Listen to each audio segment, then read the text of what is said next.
नमस्कार और स्वागत है द डीप डाइव में। आज हमारे पास जो स्रोत है माघ मास कथा का 21वां अध्याय। और ये कोई मामूली अध्याय नहीं है। नहीं, बिल्कुल नहीं। इसमें सृष्टि की शुरुआत से लेकर समाज की बनावट, अच्छे बुरे की लड़ाई और देवताओं असुरों के सबसे बड़े प्रोजेक्ट यानी समुद्र मंथन तक की कहानी है। एक ही अध्याय में पूरा ब्रह्मांड समेटने की कोशिश की गई है, कह सकते हैं। बिल्कुल। तो चलिए इस ब्रह्मांडीय कहानी की गहराइयों में उतरते हैं। शुरुआत होती है सृष्टि की रचना से, ब्रह्मा जी से। हाँ, और स्रोत के मुताबिक ब्रह्मा जी ने 4 वर्णों को बनाया अपने ही शरीर के अलग अलग हिस्सों से। ब्राह्मण मुंह से, क्षत्रिय सीने और भुजाओं से, जी, वैश्य जांघों से और शूद्र पैरों से। अब ये सुनने में थोड़ा अजीब लगता है। इसका असल में मतलब क्या है? ये एक बहुत अच्छा सवाल है। देखिए, इसे अगर हम शब्दशः लेंगे तो ये समझना बहुत मुश्किल होगा। हाँ। लेकिन अगर इसे एक प्रतीक या एक मेटाफर की तरह देखें तो मतलब साफ हो जाता है। ये समाज को एक शरीर की तरह देखने का नजरिया है। अच्छा। जैसे शरीर को सोचने के लिए दिमाग चाहिए, वो ब्राह्मण हो गए। रक्षा के लिए मजबूत भुजाएं चाहिए, वो क्षत्रिय। ठीक है। शरीर को पोषण और स्थिरता देने के लिए पेट और जांघें, वो वैश्य हो गए। और पूरे शरीर का भार उठाने के लिए, उसे चलाने के लिए पैर चाहिए, वो शूद्र। तो ये ऊंच नीच की बात नहीं है? नहीं, ये समाज को चलाने के लिए अलग अलग कामों के महत्व को बताने का एक तरीका है। अच्छा, तो ये एक तरह का फंक्शनल डिवीजन ऑफ लेबर। हाँ, बिल्कुल। और स्रोत कहता है कि ये सब कुछ एक चीज को सिद्ध करने के लिए किया गया था, यज्ञ। ये यज्ञ इतना जरूरी क्यों था? क्योंकि इस कहानी में यज्ञ सिर्फ कोई पूजा पाठ नहीं है, वो एक कॉस्मिक इंजन है। एक चक्र स्थापित किया गया। कैसा चक्र? कि इंसान यज्ञ करके देवताओं को ऊर्जा या भविष्य देते हैं और बदले में देवता बारिश करके धरती पर अनाज उगाते हैं, जिससे इंसानों को भोजन मिलता है। बिल्कुल। ये एक तरह का लेन देन है, एक आपसी निर्भरता का सिस्टम है जो सृष्टि का संतुलन बनाए रखता है। और ये दिलचस्प है कि यज्ञ को सीधे सीधे खेती और अनाज से जोड़ा गया है। स्रोत में धान, जौ, गेहूं, तिल जैसे कई अन्नों का जिक्र भी है। जी, मतलब धर्म सिर्फ पूजा पाठ नहीं था, बल्कि जीवन जीने की पूरी व्यवस्था थी, जिसमें अर्थव्यवस्था भी शामिल थी। सही बात है। और इसी व्यवस्था को तोड़ने के परिणाम भी बताए गए हैं। हाँ, जो लोग वेदों की निंदा करते हैं या इस यज्ञ चक्र को तोड़ते हैं, उनके लिए तामस, अंध तामस और काल सूत्र जैसे नरकों का वर्णन है। तो मतलब कर्म का सिद्धांत बहुत साफ है। सिस्टम के साथ चलोगे तो संतुलन रहेगा, सिस्टम को तोड़ोगे तो सजा मिलेगी। बिल्कुल। ठीक है, तो सृष्टि का ढांचा तो तैयार हो गया, पर इसे आगे कौन बढ़ाएगा? यहां से कहानी ब्रह्मा के वंश की तरफ मुड़ती है। हाँ, उन्होंने पहले मन के संकल्प से सृष्टि रचने की कोशिश की, पर वो कामयाब नहीं हुए। फिर उन्होंने अपने जैसे 9 मानस पुत्रों को उत्पन्न किया। और ये मानस पुत्र का कॉन्सेप्ट बहुत दिलचस्प है। ये मन से पैदा हुए थे, यानी किसी भौतिक प्रक्रिया से नहीं, बल्कि विचार या चेतना से जन्मे थे। एक तरह से ये सृष्टि के मूलभूत सिद्धांतों या विचारों के प्रतीक थे, जैसे भृगु अग्नि से जुड़े हैं या अत्रि ज्ञान के प्रतीक हैं। सृष्टि के बिल्डिंग ब्लॉक्स कह सकते हैं। हाँ, बिल्कुल। लेकिन कहानी में एक बड़ा नाटकीय मोड़ तब आता है जब ब्रह्मा के क्रोध से रुद्र का जन्म होता है। बताया गया है कि एक बालक पैदा हुआ जिसका आधा शरीर स्त्री का था और आधा पुरुष का। जी, और ये पौराणिक कथाओं का एक बहुत शक्तिशाली प्रतीक है, रुद्र का ये अर्धनारीश्वर रूप। ये क्या दिखाता है? ये दिखाता है कि सृष्टि की जो सबसे प्राइमल एनर्जी है वो एक ही है। उसमें पुरुष और स्त्री दोनों के गुण हैं। शिव और शक्ति एक ही सिक्के के 2 पहलू हैं। और जब ब्रह्मा के कहने पर ये शरीर अलग हुआ, तब पुरुष के 11 रूप बने और स्त्री के अनगिनत रूप। ये दिखाता है कि कैसे एक मूल ऊर्जा से ही दुनिया की सारी विविधता पैदा होती है। सौम्य, क्रूर, शांत, सब कुछ। मतलब क्रोध जैसी एक विनाशकारी भावना से भी सृजन हो सकता है। बिल्कुल। तो अब हमारे पास सृष्टि के नियम हैं, देवता हैं, रुद्र जैसी शक्तियां भी हैं। अब इंसानों की बारी आती है। ब्रह्मा ने स्वयंभू मनु को बनाया, जिनका विवाह शत्रुपा से हुआ और यहीं से मानव वंश की शुरुआत हुई। और यहाँ से कहानी एक बहुत ही दिलचस्प वंशावली में बदल जाती है। हाँ, और ये सिर्फ नामों की लिस्ट नहीं है, ये एक तरह का मॉरल और साइकोलॉजिकल चार्ट है। कैसे? जैसे मनु की बेटी प्रसूति का विवाह दक्ष प्रजापति से हुआ और उनकी 13 बेटियों का विवाह धर्म से हुआ। यहीं पर मुझे कहानी बहुत दिलचस्प लगी। धर्म की संतानों के नाम हैं श्रद्धा, लक्ष्मी, धृति, पुष्टि। जी। और फिर इनसे जो बच्चे हुए उनके नाम भी बहुत प्रतीकात्मक हैं। जैसे श्रद्धा से काम यानी इच्छा पैदा हुई, तुष्टि से संतोष पैदा हुआ, ये तो समझ आता है, हम्म पर पुष्टि यानी पोषण से लोभ यानी लालच कैसे पैदा हुआ, ये थोड़ा। ये कहानीकारों की गहरी मनोवैज्ञानिक समझ को दिखाता है। वो कह रहे हैं कि हर गुण की एक सीमा होती है। अच्छा। जब तक पुष्टि यानी नरिशमेंट जरूरत के हिसाब से है तब तक वो अच्छी है, लेकिन जब वो जरूरत से ज्यादा हो जाती है तो वही लोभ बन जाती है। सही बात है। और इसका दूसरा पहलू तो और भी ज्यादा साफ है। अधर्म की पत्नी का नाम हिंसा है। और उनसे जो संतानें हुई वो तो एक पूरी चेन रिएक्शन की तरह है। हाँ, मतलब ये सिर्फ एक वंशावली नहीं है। नहीं, ये एक मनोवैज्ञानिक नक्शा है। कहानीकार हमें बता रहे हैं कि अधर्म और हिंसा से सबसे पहले अनृत यानी झूठ पैदा होता है। और जहाँ झूठ है वहाँ भय और नरक यानी पीड़ा का आना तय है। बिल्कुल।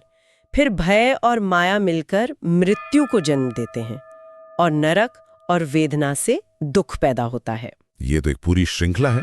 एक बुराई कैसे दूसरी को जन्म देती है और इसका अंत हमेशा दुख और मृत्यु में होता है। जी, कमाल है। तो आप कह रही हैं कि क्रोध से शोक, बुढ़ापा और बीमारी पैदा हुए।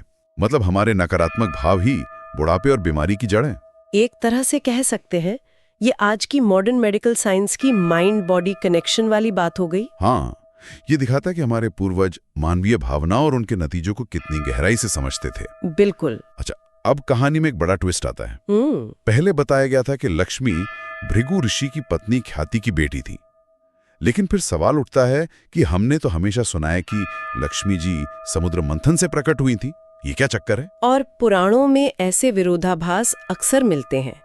इन्हें गलती की तरह नहीं बल्कि अलग अलग दृष्टिकोणों की तरह देखना चाहिए। मतलब? देखिए, भृगु ऋषि की बेटी के रूप में लक्ष्मी का संबंध ज्ञान, तप और ऋषि परंपरा से है। वो एक सात्विक शक्ति हैं। ठीक है। जबकि समुद्र से जन्मी लक्ष्मी धन, ऐश्वर्य, अवसर और भौतिक समृद्धि की देवी हैं, जो एक बड़े संघर्ष के बाद मिलती हैं। दोनों ही रूप मिलकर लक्ष्मी के पूरे चरित्र को बनाते हैं। अच्छा, तो चलिए इस दूसरी कहानी यानी समुद्र मंथन पर आते हैं। इसकी जरूरत ही क्यों पड़ी? इसकी शुरुआत तब हुई जब देवता असुरों से युद्ध में हार गए। वो शक्तिहीन हो चुके थे। तो वो मदद के लिए पहले ब्रह्मा और फिर विष्णु के पास पहुंचे? जी, तब विष्णु ने उन्हें एक उपाय सुझाया। एक मिनट, यहाँ मुझे कुछ खटक रहा है। पूछिए। अगर विष्णु इतने शक्तिशाली थे कि आगे जाके कछुआ बन के पूरा पहाड़ उठा सकते थे, तो उन्होंने असुरों को युद्ध में हराकर अमृत क्यों नहीं छीन लिया? उनके साथ संधि और मंथन का इतना बड़ा नाटक क्यों? ये बहुत अच्छा सवाल है। इसके दो पहलू हैं, एक कूटनीतिक और दूसरे दार्शनिक। पहले एक कूटनीतिक बताइए। वो ये है कि उस समय देवता बहुत कमजोर थे। उनके पास अकेले मंथन करने की शक्ति थी ही नहीं। उन्हें असुरों की ताकत की जरूरत थी। तो ये एक टेम्पररी अलायंस था, एक जरूरत की संधि। और दार्शनिक पहलू क्या है? दार्शनिक पहलू ये है कि अमृत जैसी महान चीज किसी एक की कोशिश से नहीं मिल सकती। उसके लिए मंथन यानी एक बड़े संघर्ष की जरूरत है। और ये मंथन अकेले नहीं हो सकता। इसके लिए सकारात्मक शक्तियों मतलब देवताओं और नकारात्मक शक्तियों मतलब असुरों दोनों को लगना पड़ता है। वाह! जीवन के समुद्र से अमृत निकालने के लिए आपको अपनी अच्छाइयों और बुराइयों दोनों को मथना पड़ता है। ये तो बहुत गहरी बात है। तो फिर मंथन की तैयारी हुई। मंदराचल पर्वत को मथानी बनाया गया, वासुकी नाग को रस्सी, और विष्णु जी ने कछुए का रूप धरकर पर्वत को अपनी पीठ पर थाम लिया। यहाँ भी देवताओं ने एक चालाकी की। उन्होंने नाग का मुंह असुरों की तरफ कर दिया। हाँ, और वासुकी के मुंह से निकल रहे जहरीले धुएं ने असुरों को कमजोर कर दिया। अब मंथन शुरू हुआ और एक एक करके चीजें बाहर आने लगी। सबसे पहले कामधेनु गाय, फिर वारुणी यानी मदिरा जिसे असुरों ने ले लिया। फिर पारिजात वृक्ष, अप्सराएं और चंद्रमा निकले, जिन्हें शिवजी ने अपने मस्तक पर धारण कर लिया। जी। और फिर वो चीज निकली जिससे सब डर गए, कालकूट विष, हलाहल। हाँ, उसकी गर्मी से तीनों लोक जलने लगे। देवता असुर सब भागने लगे। ये कहानी का एक बहुत महत्वपूर्ण मोड़ है ना? बहुत। मंथन से हमेशा पहले अमृत नहीं निकलता, पहले जहर निकलता है। मतलब आपके अंदर की या सिस्टम की सारी गंदगी, सारी नकारात्मकता सतह पर आ जाती है। और कोई उसे संभालने वाला चाहिए होता है। बिल्कुल। और वो थे महादेव। शिव ने उस जहर को पी लिया। ये तो बहुत बड़ी बात है। इसका क्या मतलब है? इसका मतलब है कि समाज या ब्रह्मांड में जब भी कोई विनाशकारी शक्ति पैदा होती है तो उसे संभालने के लिए किसी को निस्वार्थ भाव से आगे आना पड़ता है। शिव यहाँ पर उस कॉस्मिक शॉक एब्जॉर्बर की भूमिका निभा रहे हैं। वो उस नकारात्मकता को अपने गले में ही रोक लेते हैं ताकि सृष्टि चलती रहे। बिल्कुल, इसीलिए वो नीलकंठ कहलाए। ये निस्वार्थता का सबसे बड़ा प्रतीक है। विष के पच जाने के बाद अच्छी चीजें निकलनी शुरू हुई। हाथ में अमृत का कलश लिए धन्वंतरी प्रकट हुए, फिर उच्चैश्रवा घोड़ा और ऐरावत हाथी, और सबसे आखिर में देवी लक्ष्मी खिले हुए कमल पर बैठी, हाथों में कमल। सोचिए, लक्ष्मी यानी समृद्धि और सौभाग्य कब प्रकट हो रहे हैं? जब विष को पचा लिया गया है। हाँ, जब नकारात्मकता को संभाल लिया गया है।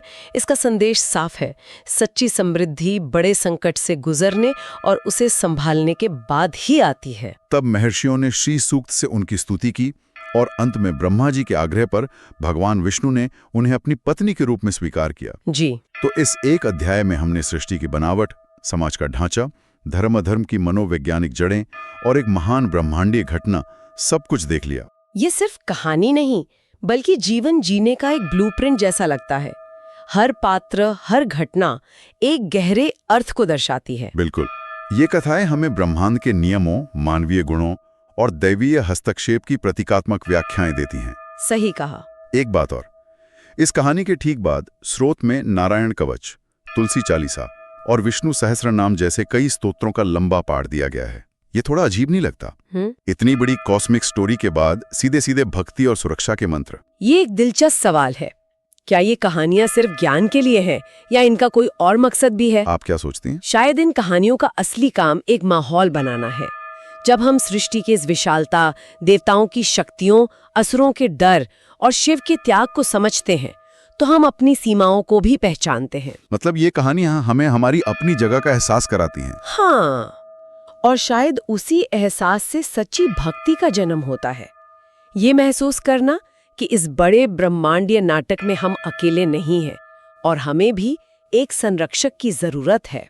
तो हो सकता है कि ये कहानियां हमें ज्ञान देकर उस मनस्थिति के लिए तैयार करती हैं जहां हम सुरक्षा और सहारे के लिए ईश्वर की शरण में जाना चाहते हैं। बिल्कुल, ये सोचने वाली बात है।